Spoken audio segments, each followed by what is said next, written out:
Hello everyone, welcome back to the channel. Thank you so very much for watching, for liking the videos, for subscribing. If you're new here, please consider pressing that red subscribe button down there. It really helps me out quite a lot.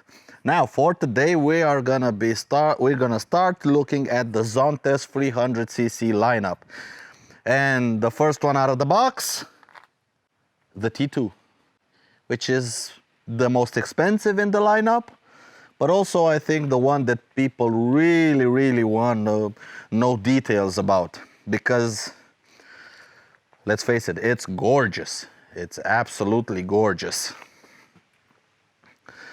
Now, first off the bat, this is a 5,000 euro motorcycle. 5,000 euros ready to ride out the door. And that is honestly quite amazing, considering everything that's on this bike. For that price, I don't know how they do it. And it's not like they're badly made. We've sold quite a lot of T1s and they've all been running perfectly. So I have no idea how they do it, but I'm really glad they're doing it. But without further ado, let's get cracking. All right, first of all, up front. Now, for 2021, with the coming to market of the T2, the Euro 5 compliant bike, and actually they've made also a T1 Euro 5 compliant, but this is the T2, and the T2 has a few differences from the T1. We still have the upside down fork, we still have the same design, nothing has changed, the same headlight, the same beak up here, combined with the fender, the same electrically adjustable windscreen, the same handguards, the same crash bars, but the difference is we now have spoked wheels and they are radially spoked. So this is a tubeless tire. As you can see, the spokes they meet the rim on the outside. So this is a tubeless tire, regular tubeless tire, but with spoked wheels. We have a 300mm brake disc up front, single brake disc just on this side with a dual piston Zontes branded caliper. Like I said, upside down fork. We have two radiators in there. One is larger than the other. Plenty of cooling for this 300cc liquid cooled motor. Really plenty of cooling. We have your side indicator lights. You have your daytime running lights, your high and low beam. Everything is full LED. There's no halogen on this bike, everything is full LED. So the dash situation, if you want to see a full comprehensive tour of the dashboard, click up here to see my video where I go into full detail on the Zontes dashboard. We go through all the menus in the screen and we go through all the buttons. But in a nutshell, we have some premium anodized looking finishes. I don't know if it's actual anodized metal or it just painted to look like, but they look absolutely beautiful. We have a color TFT screen. We have a little cubby hole here. It's a bit, there we go. You can store a few things here. Really easy to use. Normal controls, these light up. Also these ones light up. Of course, we have keyless ignition with a little key fob. The fuel situation is electronic, as is the seat popper. We have really nice and really sturdy, solidly built handguards. Actually, we've had somebody fall down on his bike and this did protect the handlebar. The clutch lever did break, but it broke at the point, as you can see here, where it's supposed to break. And he could lift the bike and ride it after the incident. Also, the crash bar took the brunt of the force and the bike was perfectly rideable. On the side, we have a 6-speed gearbox with a side stand. There is no center stand fitted to this bike. Normal swing arm, monoshock on the rear. The suspension on the rear and on the front is not adjustable. But it's perfectly fine for road use and very light off-road. It's perfectly fine. The engine, let's go on this side, we have a little bit more light. So the engine is a 312cc, as you can see here. It's very proud of its 312 cc's. We have a 312cc single-cylinder water-cooled engine. It puts out about 35 horsepower and 30 Newton meters of torque. Now the bike, fully wet and ready to ride, is about a little bit under 190 kilograms. And with such a low weight, the 30 Newton meters of torque are perfectly adequate for this size of bike. The exhaust. Now the exhaust is something very interesting. As you can see, we have two big cans. But if we look inside, the hole is just this part. So what's the difference? What's the thing here? Well, this is actually full of air, and this is what they're called, what Zontes like to call cold touch exhausts. Now what does that mean? It means that even if the bike is running, it's fully up to temperature, these still feel cold to the touch. Now they don't feel fully cold to the touch, but they feel slightly warm. Really not a problem. If you leave the bike out in the sun, they get a lot warmer than they do when the engine is on. Now the tail situation, we have an LED light up here. We have our LED indicators here. License plate holder. We have a 17-inch rear wheel with a 230 millimeter brake disc with a single caliper, with a single piston caliper. Like I said, normal swing arm, monoshock.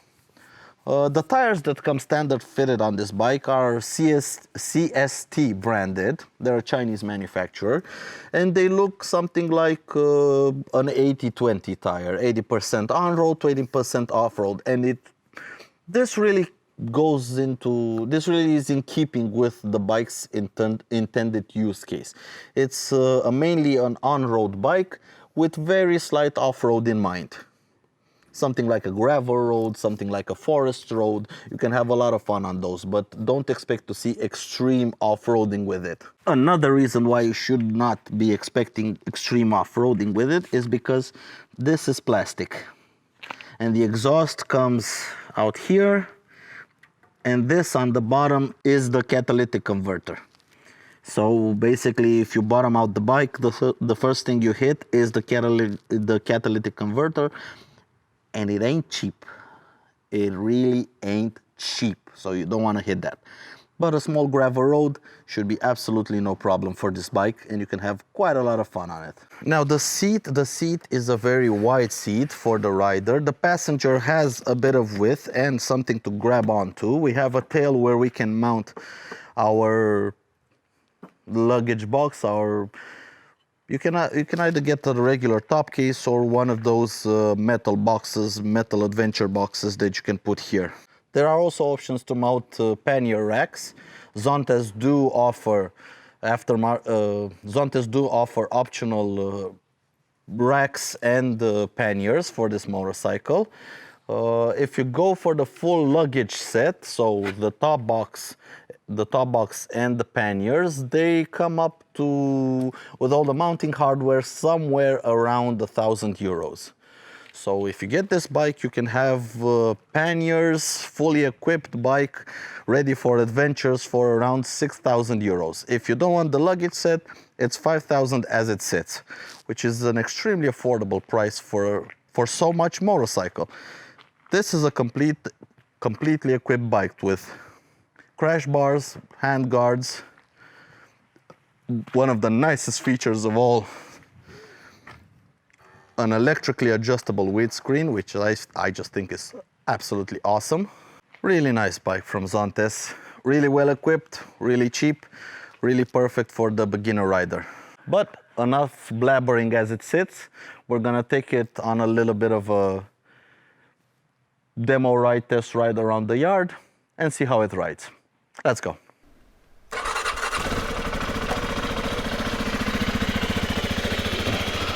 We'll warm it up a little bit. Let's get a sound check.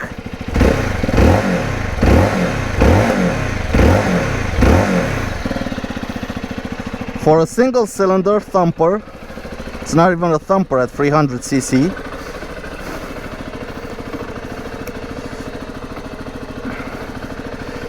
It sounds really dang good. First gear, small clunk, clutch out.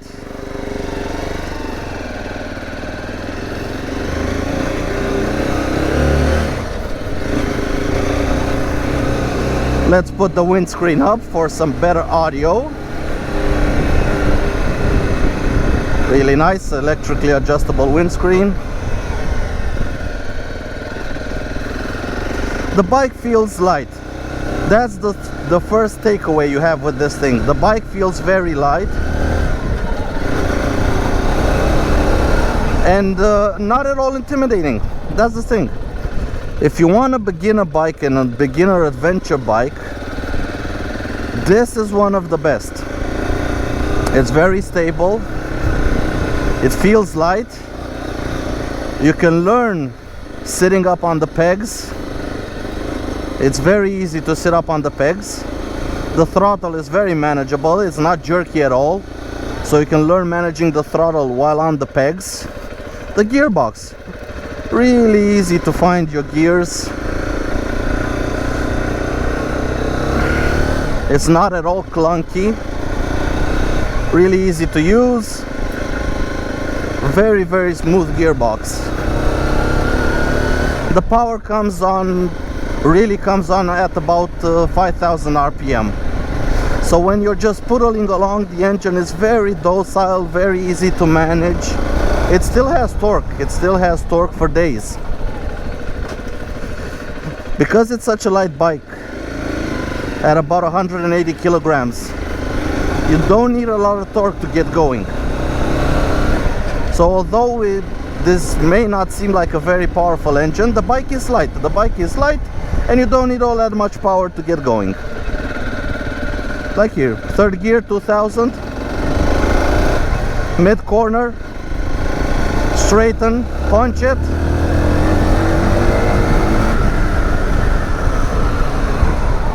A little buzzy on the top end, but that's to be expected of a single cylinder. But it's pokey. It's very, very pokey.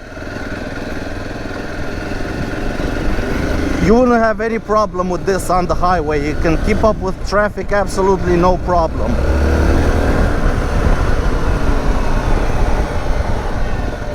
And it makes a pretty nice noise. Let's try a second gear pull. So 3000 RPM.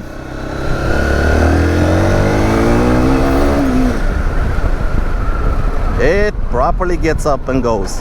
Really, really gets up and goes.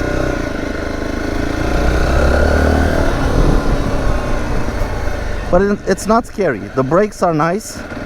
I would have liked a dual caliper, dual disc situation up front, but this is good enough.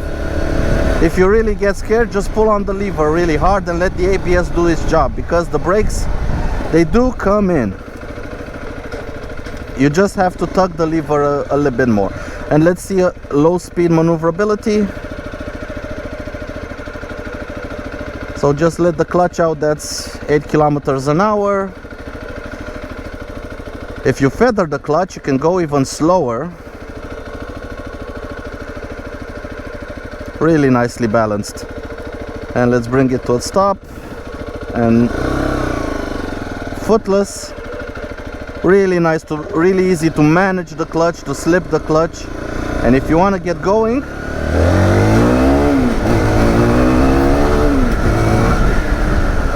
and the brakes, if you stand on them, they do their job just fine. Just fine. And when it's bumpy, just sit on the pegs. It's a really nice position.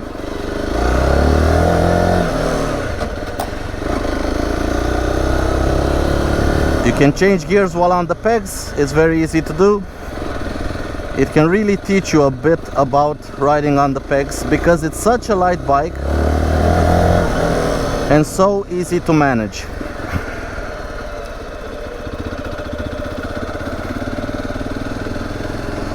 The suspension, yeah, on the bumps you can feel them. It's not as soft as you would expect from an adventure bike, but just rise up, let the bike do its thing,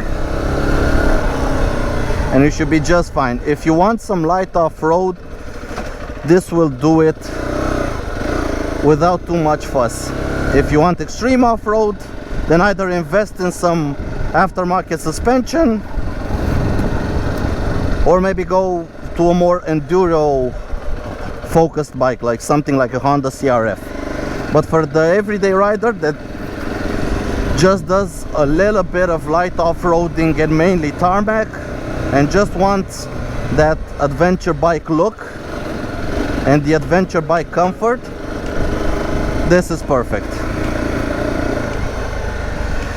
But for now, this has been it.